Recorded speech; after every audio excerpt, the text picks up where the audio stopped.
Assalamualaikum warahmatullahi wabarakatuh. Hai teman-teman, perkenalkan nama saya Andi Nafisa Putri Sani.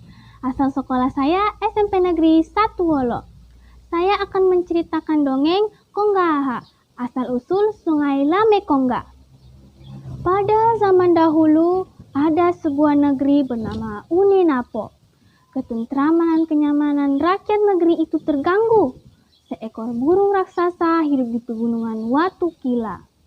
Di negeri itu tinggallah Wasasi, perempuan sakti mandraguna. Ia mendapat laporan dari salah seorang Tonomotuo. Tetua adat itu menceritakan apa yang dialami penduduknya. Ia berkata, "Wasasi, kami sedang mengalami kesulitan." "Masalah apakah itu?" ucap Wasasi. "Burung raksasa kerap mendatangi ladang, memakan habis tanaman, bahkan ternak milik warga," ucap Wasasi. Wasasi kemudian segera bertindak. Ia memukul Tawa-Tawano, gong sakti miliknya. Itu berarti ada sesuatu hal yang penting dan genting. Sebelumnya, saya pernah bertemu dengan dua orang bersaudara keturunan dewa, ucap Wasasi. "Siapakah mereka berdua?" ucap Tonomotuo. "Mereka berdua adalah Larumbalangi dan Wei Koila. Mereka turun dari kayangan menggunakan Tolowasarungga sebagai kendaraannya. Mereka tiba di Bukit Kolumba," ucap Wasasi. "Kalau begitu, temuilah Larumbalangi dan mintai pendapatnya," ucap Tonomotuo. Wasasi segera bergegas untuk menemui Larumbalangi. Larumbalangi menyampaikan cara mengatasi persoalan itu.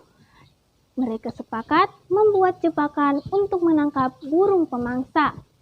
Dipimpin Larumbalangi, Wasasi dan para Tonomotuo mengumpulkan rakyat Unenapo. Seluruh warga bekerja sama untuk membuat alat penjebak. Setiap orang membuat osungga atau bambu runcing. Di ujung bambu runcing itu akan ditempelkan racun yang mematikan.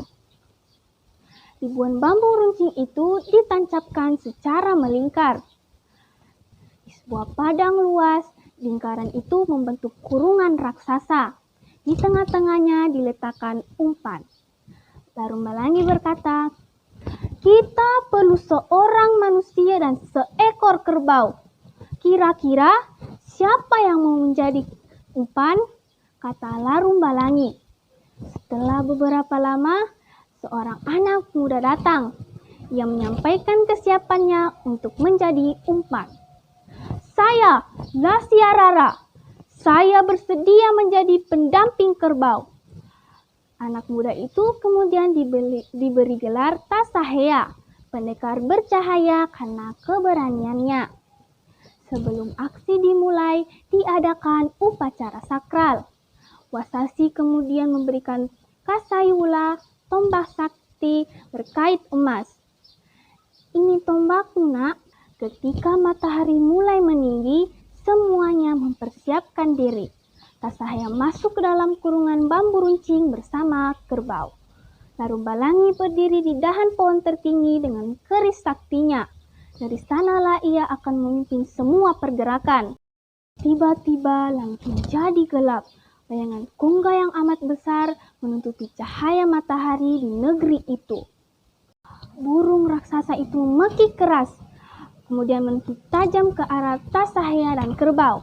Namun, sebelum sampai pada Tasahaya, sayapnya terkoyak oleh bambu yang melingkari Tasahaya. Kongga yang kesakitan itu mengamuk.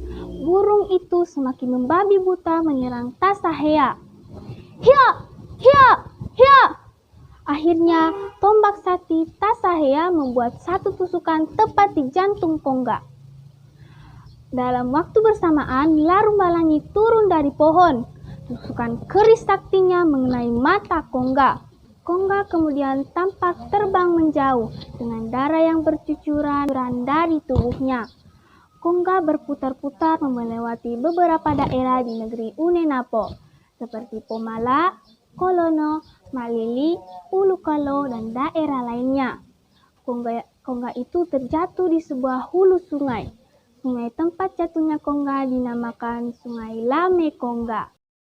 Setelah lebih 1 minggu, burung kongga yang jatuh di sungai mulai membusuk. Air sungai yang tercemar menyebabkan penyakit bagi rakyat, seperti gatal-gatal, diare, dan banyak lagi penyakit lainnya. Raja Larumbalangi mengimbau masyarakat untuk mengadakan Mosehe Wonua, penyucian negeri. Raja Larumbalangi berdoa kepada Tuhan.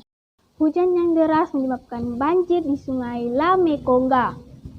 Setelah hujan berhenti, Sungai Lame Kongga kembali bersih. Bencana pun berakhir. Bertahun-tahun Raja Larumbalangi memerintah kerajaan Mekongga. Ia sangat dicintai rakyatnya karena kearifan dan budi pekertinya. Air mata membasahi bumi Mekongga.